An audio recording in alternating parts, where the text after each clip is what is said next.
First leg and good morning, my students. Well, I have uploaded two videos, one prose lesson, My Childhood, which was based on Dr. Abdul Kalam, and the poem lesson, The Road Not Taken by Robert Frost. I'm sure you have gone through these two videos. Okay, now today I'm here to teach one language part, that is active and passive, because in your prose lesson, there is one activity where you have to do active and passive. Okay, so today I'm going to teach about active and passive. Actually, the grammar should not be taught in with isolation. It should be taught in contextualized. But just to make the concept clear, I'm just going to go, what should I say, into the details of active and passive. And by studying this active and passive, I'm sure you can do the exercises more easily. So we are going to do the active and passive. Okay, now let us talk about active and passive.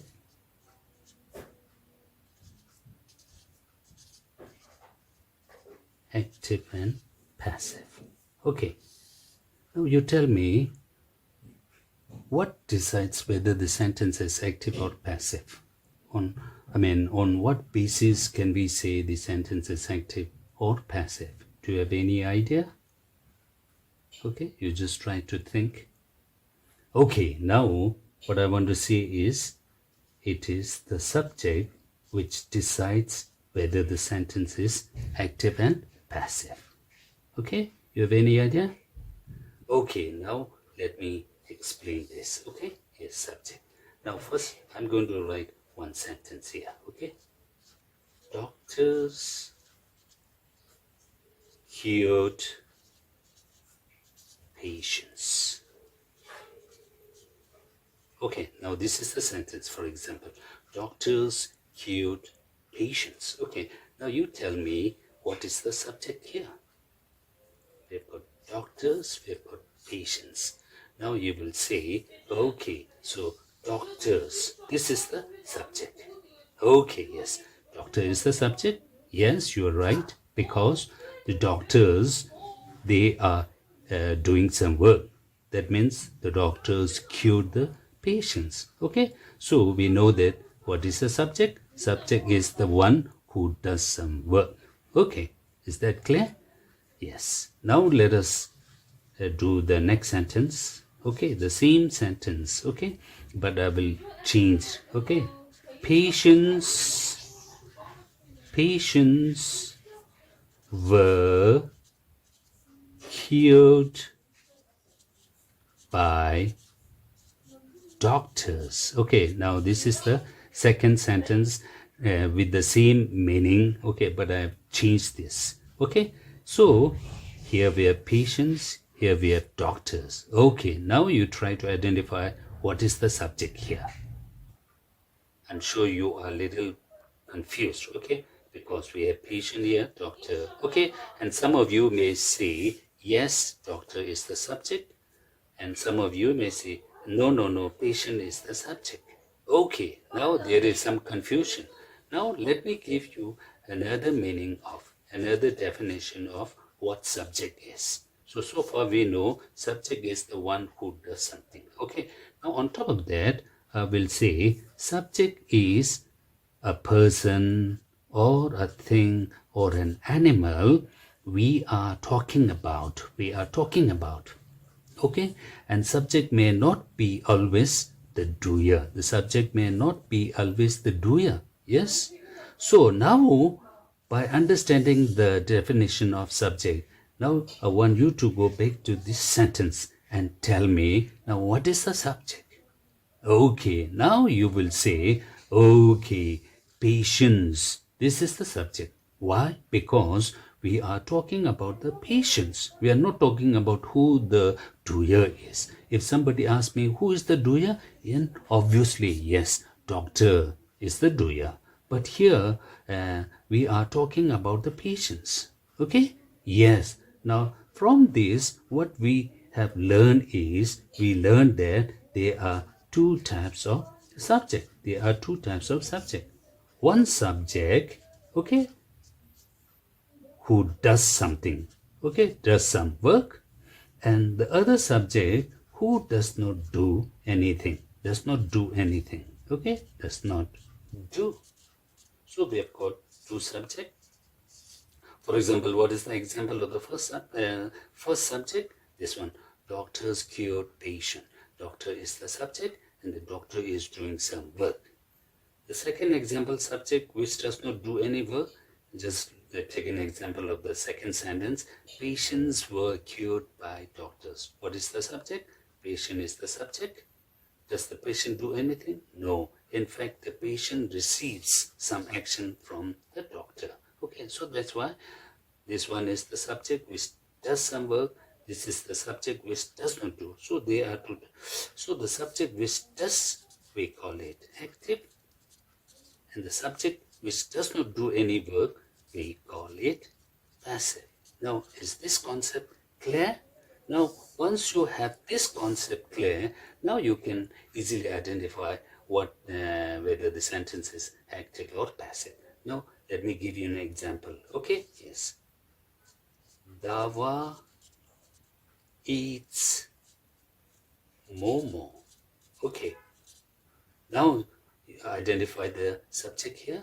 Okay, yes, Dawa is the subject. Okay, is Dawa doing anything? Yes, Dawa. What does he do? Dawa eats. Now, what type of sentence is this? This is active. Why this is active? Because the subject is doing some work. Okay, yes.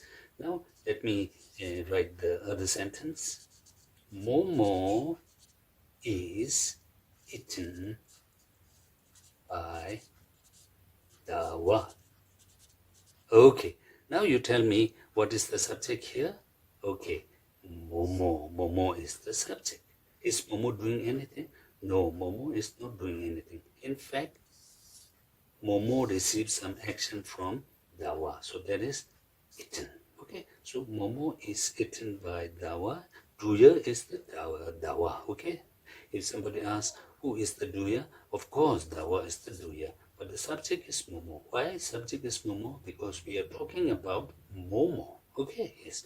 So this sentence is called passive. Why this is called passive? Because the subject Momo is not doing anything. Did you understand? Okay, now this is just a brief introduction about the active and passive.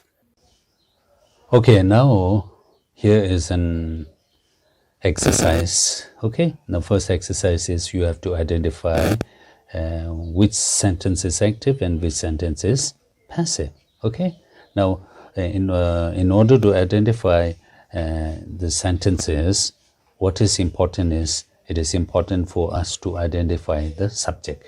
Okay, we have to identify the subject. Now the first sentence, Mr. Iyer invited Dr. Kalam. Okay, Mr. Iyer invited Dr. Kalam. So we are talking about Mr. Iyer. So this is the subject.